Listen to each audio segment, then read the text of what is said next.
রমজান মাসের মধ্যবর্তী যেই 15 তারিখটা, ওই দিনটা হবে জুমার দিন। যেই দিনটা বিপদ আসবে ওই দিনটা হবে জুমার দিন। আরে জুমার দিনে ফজরের নামাজ পড়িয়া আল্লাহর নবীর সাহাবী বলে কোন রকমের দেরি করা যাইব না। ওই দিন তোমরা কি করবা? আল্লাহ তাআলা কিছু গজব আমাদেরকে যেটা দিচ্ছে, এখান থেকে শিক্ষা নেওয়া দরকার। বন্ধুরা রে আমার, ইফতারের আগ মুহূর্তে ভালো করে আলোচনাটা শুনে নাও। আরে মাহে রমজান মাস, আমরা চাঁদ দেখলাম গো।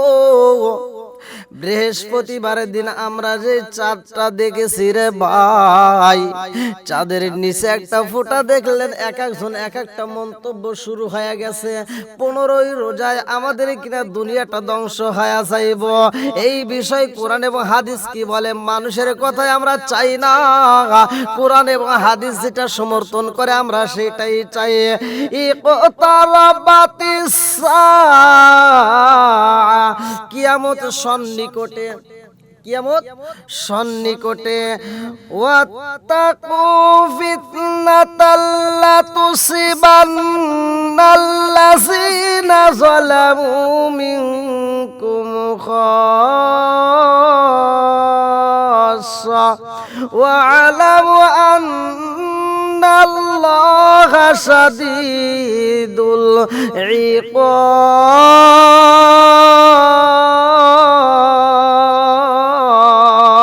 ইকাব।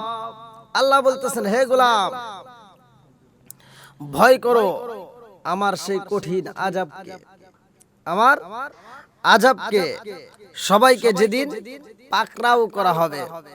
বন্ধুরা রে আমার, ধ্বংসের ব্যাপারে, বিপদের ব্যাপারে যদি জানতে হয়, সূরা আল কারিআত, এই সূরা আল কারিআর ভিতরে চোখটা রাখবেন। আমার আল্লাহ এমন নকশা দিছে রে ভাই, মহা বিপদের ঘটনাটা উল্লেখ করা হয়, কিভাবে বিপদগুলো শুরু হয়ে যায় রে ভাই। 15 রোজা আমাদের মাঝে আসবে না, জানি কি হয়ে যাইব। আরে 15 রোজার জন্য আমার মুরব্বী বাবা ও সোনার যুবকের দলেরা, আমি আপনাদেরকে এমন একটা আমল দিতে চাই। আমার নবীর সাহাবী হযরতে মাসউদ, আমার নবীর সাহাবী ইবনে মাসউদ রাদিয়াল্লাহু আনহু এই আমলটা আমাদেরকে জানায়া দিছে। আমার রাহমাতাল লিল আলামিন নবী ঘোষণা কইরা দিছে, মহা বিপদের সময় কোন আমলগুলো করতে হইব, কি আমল করলে আমাদের 15ই রোজা আমাদের যেই বিকট আওয়াজ হইবে, আপনারা সকলে কম বেশি জানতে পাইছেন সোশ্যাল মিডিয়ার মাধ্যমে, যে আওয়াজ হইব গো, এই বিকট আওয়াজে না জানি কত মানুষ মারা যাইব। আরে এমন একটা দিন আইব রে মুরব্বি বাবাজিরা গো। ইবনে মাসউদ রাদিয়াল্লাহু আনহু থেকে বর্ণিত, ভালো করে শুনে নেওয়া। হাত্তা তুনফিত নিসা ফি রমাযান, ইবনে মাসউদ রাদিয়াল্লাহু আনহু থেকে বর্ণিত, তিনি বলেন হাত্তা তুনফিন নিসফি রমাযান, মধ্যবর্তী রমজানে, মধ্যবর্তী রমজানে যে বিকট আওয়াজ হবে, এমন আওয়াজ হবে, সেই আওয়াজটা যেদিন হবে মধ্যবর্তী নিসফি রমাজান, মধ্যবর্তী রমজানে, সেটা হলো শুক্রবার, জুমার দিনে, মি ইয়াউমিল জুমআতি, জুমার দিনে এমন একটা আওয়াজ হবে, এমন একটা শব্দ হবে। বন্ধুরা রে আমার, কোরআন হাদিসের উপর নির্ভর করে আমি যতটুকু ভাবলাম, যতটুকু পাইলাম, ততটুকুর ভিতরে আপনাদেরকে জানাইতে চাই। কোনো ভয়ের দরকার নাই। আরে কে কি বললো ওইটা আমাদের জানার দরকার নাই, আমাদের জানার দরকার কোরআন এবং হাদিস থেকে। আল্লাহর নবীর সাহাবী ইবনে মাসউদ রাদিয়াল্লাহু আনহু বলে হাত্তা তুন্নিসে ফি রমাজান, রমজান মাসের মধ্যবর্তী যেই 15 তারিখটা, ওই দিনটা হবে জুমার দিন। যেই দিনটা বিপদ আসবে ওই দিনটা হবে জুমার দিন। আরে জুমার দিনে ফজরের নামাজ পড়িয়া আল্লাহর নবীর সাহাবী বলে কোন রকমের দেরি করা যাইব না। ওই দিন তোমরা কি করবা? ফাদখুলু বুয়ুতাকুম, তোমরা যার যার ঘরে সে চইলা যাইবা, যার যার ঘরের ভিতরে সে যাইবা। বিপদ যখন শুরু হয়ে যাইব, আল্লাহর নবীর সাহাবী হযরত ইবনে মাসউদ রাদিয়াল্লাহু আনহু বলে ওই দিন তোমরা কি করবা? ফাদখুলু বুয়ুতাকুম, তোমরা ঘরের ভিতর প্রবেশ করে ঘরের দরজা বন্ধ কইরা দিবা। আরে কি জন্য বলা হয় রে সোনার যুবকের দলেরা, ঘরের দরজাগুলো বন্ধ করে দেয়া হবে। 1 নম্বরে ঘরের দরজা বন্ধ করতে হইব। 2 নম্বরে তোমাদের ঘরের ভিতর যেই ছিদ্রগুলো আছে সেগুলো বন্ধ করতে হইব। আরে 3 নম্বরে আমার নবীর সাহাবী ঘোষণা কইরা দেয় ঘরের ছিদ্রগুলো কোন রকমের জায়গা রাখা যাবে না। ওয়া আদলিবু আবওয়াবাকুম, দরজা সমূহ বন্ধ করবা, জানালা সমূহ বন্ধ করবা, ছিদ্রগুলো বন্ধ করবা। 4 নম্বরে কম্বল দিয়া সমস্ত শরীরটা সমস্ত দেহটাকে ঢাকিয়া পেঁচাইয়া রাখবা। আল্লাহর নবীর সাহাবী হযরত ইবনে মাসউদ রাদিয়াল্লাহু আনহু বলে 5 নম্বরে কানটাও বন্ধ করতে হইব গো, কান খোলা রাখা যাবে না, কানটা পর্যন্ত বন্ধ করতে হইব। 6 নম্বরে সিজদায় পইরা যাও, কারণ মৃত্যু হতেই পারে। আরে এমন আওয়াজ হইব রে দুনিয়াবাসীরা, ভালো করে শুনে নাও। এটা কোন রোজায় আসবে এটা কেউই বলতে পারে না। সব কিছুর জানার মালিক আমার আল্লাহ, আল্লাহ ছাড়া কেউই জানে না।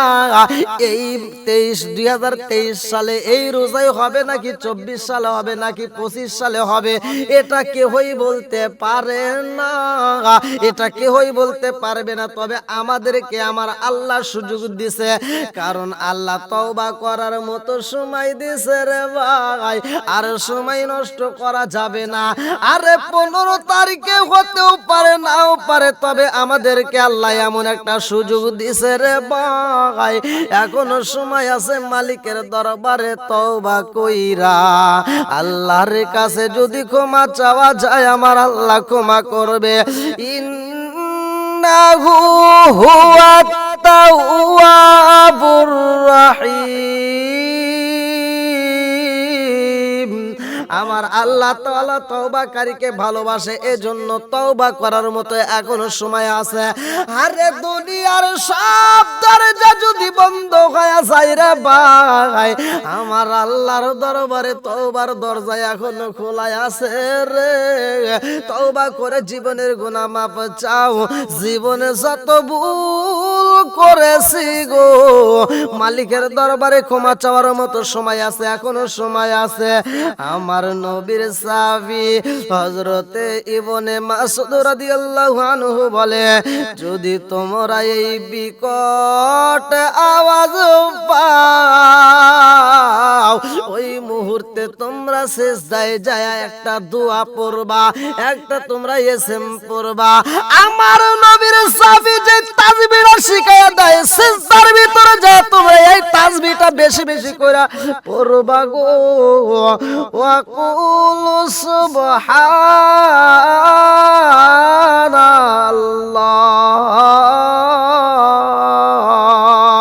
ওয়াকুলু সুবহানাল্লাহ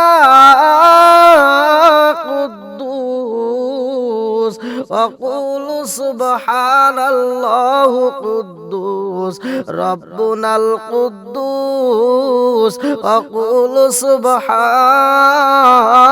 কুদ্দুস রব্বুনাল কুদ্দুস। এই তাসবিহগুলো তোমরা বেশি বেশি কইরা পড়বা। আরে এমন বিপদ হইব, ওই বিপদ থেকে যদি বাঁচতে চাও রে ভাই, এই তাসবিহগুলো পড়তে হইব। এই তাসবিহগুলো আমার নবীর সাহাবী 1400 বছর আগে আমাদেরকে কেন শিক্ষা দিলেন? কারণ এরকম বিপদ আসবে রে ভাই, তবে কোন সময় আসবে এটা কেউই জানে না। 15ই রমজানে একটা বিকট আওয়াজ হবে, এটা সত্য, তবে এই রোজায় হবে কি কোন রোজায় হবে এটা কেউই বলতে পারে না। আর দুনিয়াটা কোন দিন শেষ হইব রে ভাই, আমার নবী বলেন দুনিয়াটা কোন সময় ধ্বংস হইব। আল্লাহর একজন ফেরেশতা যার নাম হইল ইসরাফিল, তার হাতে আমার আল্লাহ একটা সিংহা দিছে, একটা বাঁশি দিয়া দিছে। আমার আল্লাহ বলে কুল্লু মান আলাইহা ফান, একদিন এই দুনিয়াটা শেষ হয়ে যাবে, ধ্বংস হয়ে যাবে, কিছুই থাকবে না। কোন দিন? আরে আমার নবী বলে ওই ফেরেশতার হাতে আমার আল্লাহ এমন একটা বাঁশি দিয়া দিছে গো, মাত্র 3টা ফু দিলে দুনিয়াটা শেষ হয়ে যাইব গো। আমরা রাত্রিতে ঘুমাইতে গেলে 1 গ্লাস পানি হাতে নিয়ে ঘুমাইতে পারি না, একটা মোবাইল হাতে নিয়ে ঘুমাইতে পারি না, আমরা রাত্রিতে দাঁড়ায়া ঘুমাইতে পারি না, আমরা রাত্রিতে একটা কাজ নিয়ে হাতে করে রাখে ঘুমাইতে পারি না। আরে আমরা যখন ঘুমাই কোনো কিছু হাতে রাখতে পারি না, আর আমার আল্লাহর নীলা গালা বোঝা যায় না রে ভাই। ওই ফেরেশতার হাতে আমার আল্লাহ যেই সিংহা দিছে, যেই বাঁশি দিছে গো, একটা সেকেন্ডের জন্য ওই বাঁশি নিচে রাখে না রে ভাই। কিতাবের ভিতর উল্লেখ করা হয় ওই বাঁশিটা এরকম ভাবে ঠোঁটের 2 ঠোঁটের মাঝখানে রেডি কইরা আল্লাহর দিকে তাকায়া তাকায়া রইছে। আরে যে বাঁশির প্রতিকারে আওয়াজ পাওয়া মাত্র দুনিয়ার মানুষ ছিন্ন ভিন্ন হয়ে যাইব রে। যেই দিনে এই বাঁশি ফুমাইরা দিব গো, আসমানের জায়গায় আসমান থাকবে না, কাচের টুকরার মতো পইরা যাইব রে ভাই। বড় বড় বিল্ডিং দেখো, বড় বড় গাড়ি দেখো, বড় বড় বাড়ি দেখো, যাই দেখো না কেন, আরে এগুলো তুলার মতোই উড়বে, বকরির পশমের মতো উড়া শুরু কইরা দিব রে। এমন বিপদের জন্য ওই ফেরেশতায় অপেক্ষা করে একটা বাঁশি সিংহা হাতে নিয়া, বাংলায় যারে বলা হয় সিংহা। এই সিংহাটা 2 ঠোঁটের মাঝখানে নিয়া ওই ফেরেশতায় আল্লাহর দিকে তাকায় রইছে। আমার আল্লাহ না জানি কোন সময় অনুমতি দিয়া দেয়, আল্লাহর হুকুমের জন্য 2 ঠোঁটের মাঝখানে সিংহাটা নিয়ে এরকম ভাবে রেডি হয়া আর রইছে রে ভাই। আমার আল্লাহ যখন অনুমতি দিয়া দিব রে, হাতে রাতে যখন বাঁশিতে ফুমাইরা দিব গো, ওই মুহূর্তে আওয়াজগুলো মানুষ শুনবে। আরে যদিও 7 সমুদ্র 13 নদীর ওপারেও যদি তাকা হয়, এই বাঁশির আওয়াজে সিংহার আওয়াজে রে ভাই, পাহাড় পর্বত গুলো কাচের গুলির মতো ছটফট করে উড়বে। আরে পাহাড় গুলো তুলার মতো উড়া শুরু করে দিবে, পাহাড় উড়বে, বড় বড় বিল্ডিং গাড়ি বাড়ি যাই দেখো না রে ভাই, সবকিছু তুলার মতো উড়া শুরু কইরা দিব গো। মানুষ যদি অফিসে থাকে, ব্যাংকে থাকে, যেই কোনো কাজ কর্মে, দোকানপাটে, ব্যবসা বাণিজ্যতে যে যেখানেই থাকুক না কেন, ওইখানে আর থাকতে পারবে না। মানুষও পাগল বেশে রাস্তায় বের হয়ে দেখবে কোন দিক থেকে আওয়াজ শোনা যায়। মানুষগুলো পাগল পারা হইব, একদিকে তুফান শুরু হয়ে যাইব রে। সব মানুষগুলো পাগল পারা হয়ে চোখের বালি বাজি পালায়া খানবে গো। ওই বিপদের সময় কে তোমাকে আমাকে সহযোগিতা করবে? আরে শুধুমাত্র পুরুষ না রে ভাই, ব্যবসায়ীরা ব্যবসা ছেড়ে যার যার মতো দৌড়াইবে, ব্যবসার প্রতি আর নেশা থাকবে না। অফিসের লোক অফিস ছাইরা দিয়া পাগলের বেশে দৌড়াইবে, আর ব্যাংকের লোকজন পাগলের বেশে দৌড়াইবে, কোনো কাজ কর্মে তখন দরকার হবে না। আরে যার যার জীবন বাঁচাইতে দৌড় মারবে রে, আমার আল্লাহর নীলা খেলা বোঝা যায় না। একজন আর একজনকে বলবে আসো, একজন আর একজনকে বলবে চলো যাই দৌড়াই, এই কথাটা বলার মতো সুযোগ পাইব না। পুরুষে যখন দৌড়াইবে, মহিলারা দৌড়াইবে, ছোট ছোট বাচ্চারা দৌড়াইবে, মুরব্বীরা দৌড়াইবে, গর্ভবতী মা জননী তারাও